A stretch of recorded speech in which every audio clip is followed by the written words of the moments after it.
and have to change into the fox costume, making sure the windows were closed enough so don't want to break the illusion. It's like you know? Disney. Yeah. Yeah, like Disney. You want people to know that Fox is not a real guy. I was reminded that somebody on the show was once a mascot and nearly died while being said mascot. So I want to revisit this. If you were ever a mascot, maybe it was for school, maybe it was for work, you please call me 877-995-4681 or text 99338. Now, in this show, it was not I, Intern John. I was not a mascot. Riley, were you a mascot? No, not that I can think of. Okay. Eric was not a mascot. Rose, you ever a mascot? I was not. Okay. Our very own associate producer, Mr. Andrew Hoody, you were indeed a mascot. It was me. And That must have been the worst job ever. Wasn't it it was for a radio station, right? Yeah, it was technically an internship, but not really an internship. It was a weird thing. What mascot were you? I was a fox. Okay. Great. Why was it? Is it the station called Fox or something? The fox, yeah. I'm going to imagine that suit was probably 30 years old. It probably smelled it was, so bad, actually. too. I think it was the same mask. I mean, who knows now, but it was the same costume, I think, when the station started in the 80s, maybe. So I'm sure, like, knowing radio stations was never cleaned. Probably, like, somebody would go out and be, like, 90 degrees. Where was it, Norfolk? Yeah, in Norfolk, yeah. 90 degrees, put it back in the dungeon, sweaty as hell. So it had to smell like... Yeah, they kept it in a U-Haul like containment storage thing, and so they'd only bring it out when we would go to like either outdoor concerts or we'd go to like baseball games. Just think of like how wild that'll never happen again, obviously. Think of how wild times were. It's like, yeah, we'll just put it in the dark, it'll be fine. So you had to like you go to events, like you be the fox and just like hang out and do fox things. So I would do promotions, and so I'd set everything up, be there for like the first 30 minutes. Then when the second person came in, I would go into the station van. This station had vans that didn't have AC or nothing. Of course. 90s vans. Yeah. And have to change into the fox costume, making sure the windows were closed enough so don't want to break the illusion. It's like Disney. Yeah, like Disney. You want people to know that Fox is not a real guy. So how'd you almost die? So the day in question was like a hurricane type tropical storm in like Virginia Beach, Hampton Roads area of Virginia. Mm-hmm. And they decided to go through with the game until they obviously had a rain delay. But it was also like 100 degrees and humid as a swamp.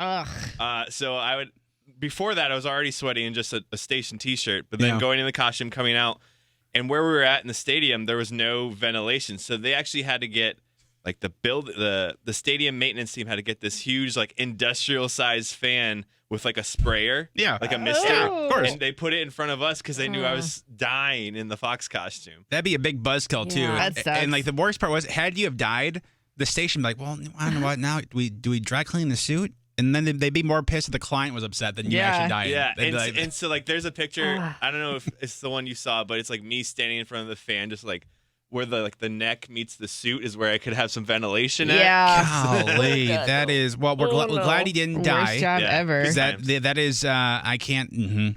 That it ends the stink and then like the wet fabric. That would be the absolute worst. Yep. If you were ever a mascot, please call us 877-995-4681. Especially if you almost died. Yeah. We'd love to hear your story next. And somebody texted in, I've been Elmo for kids' parties. In the hot days, it is not. I mean, listen, there was once a time. You guys familiar with the holiday of Easter? You're familiar with the Easter Bunny? Yeah. There was a time. This happened. There was a time where I was at an Easter party, and I had to go to the car briefly, and the Easter Bunny came himself, and this dude was about 6 feet built, very built guy. I didn't get a chance to see him, although I came back really sweaty. Because the place I was where the Easter Bunny was out was also not air conditioned, and so weird. I just think hot day out. It was like a sauna, from what I remember. So that was my own personal thing. Let me say good morning to Sean. What's up, Sean? Hey, what's up, man? Man, so you're a mascot right now? So now that schools are slowly getting back into session, I was actually the mascot for the middle school that I'm a school resource officer at. Dude, so what's the mascot? Can you tell us? It is a falcon. Look at that. So do you do like the wings and like fly down? I actually do. I have badass. I actually have like a bunch of pictures from like the first day of school and all the pep rallies and all that stuff. And I'm telling you, wearing my agency uniform underneath of that thing, you want to talk about being hot. Oh, yeah, I would imagine. Yeah. I would imagine. Are you allowed to take the costume home? Because I know, like, for the college mascots, there's got to be a rule. Because the last thing we want is, like, the Terps mascot to be at a frat. Do you know what I mean? Like, is there rules as far as that for you guys? I don't know. I haven't even asked or tried to take it home. Yeah, as much as I want to. It's a party favor. It's like a big old falcon head, and I just want to take it home. I think what you do, and Sean, follow me here. Are you a single guy? No. Okay, well, next time you want to surprise your person, just say you got a pet falcon. You go put that suit on, Ugh. come out and surprise the one you love, and you let me know what happens. Oh, look, I don't even want to begin to think about what my wife would do if I came home with that. Listen, Sean, I think you dress as the falcon, you chase her with your talons, and then I think that you just see how it goes. What? It's a Friday night. No. I can't with you. You're such a turd. Sean, thank you for calling. Have a great day, man. All right, man, you too. Bye. You can't tell me it wouldn't be a little bit of like excitement to get chased around by talons? No. Come on now. No, that would be no. terrifying. Katie, good morning. Good morning. Wait, you're a professionally trained mascot. Professionally trained by the original Philly Fanatic. Really? Wow. Wait, so Wow. were you the fanatic at one point? Oh, no, I never got that good. So how did you? So are you from Philly originally? Jersey. Okay, and so was there like a school or what? How did we even get into this situation? He was dating a good friend's mom, and he wanted to organize a camp. And he had a couple people involved, but he needed it to be bigger because he was being interviewed by People magazine to do up-and-coming mascots for National League, baseball, football, and so forth. Yeah. Wow. Yeah. Wow. What ended up happening, 5 of us got really good, and he formed a group called Guerrilla Warfare, and there was 5 of us, different colors, different names, like Oops, and we would come to shows and be part of the entertainment. So we would come down on, like, zip lines through baseball stadiums. Oh. I came out of a Zamboni and Wow. hockey game. And we did lots of cool stuff. I went on to become a mascot, but for like a, what is it, a triple three? What do they call those AAA leagues when their team? logo? It was, yes, it was in Atlantic City. I was called Splash. Okay. Oh my God, that's so cool. Wow.